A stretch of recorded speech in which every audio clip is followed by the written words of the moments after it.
Narito ang balita mula sa GMA Integrated News. Dumami pa ang ibinubugang asupre o sulfur dioxide ng Bulkang Canlaon. Sa pinakabagong datos ng PHIVOLCS, mahigit 11,000 tonelada ang ibinugang asupre ng bulkan sa loob ng 24 oras kahapon. Pinakamarami yan ngayong taon.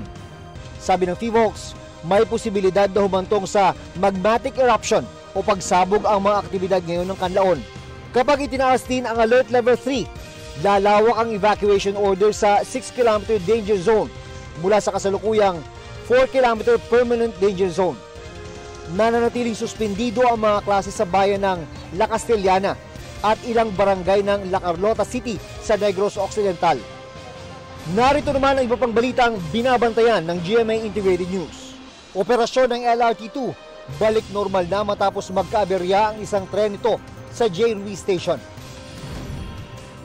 Pangulong Bongbong Marcos hindi dadalo sa United Nations General Assembly ayon kay Philippine Ambassador to the US, Jose Manuel Romualdez.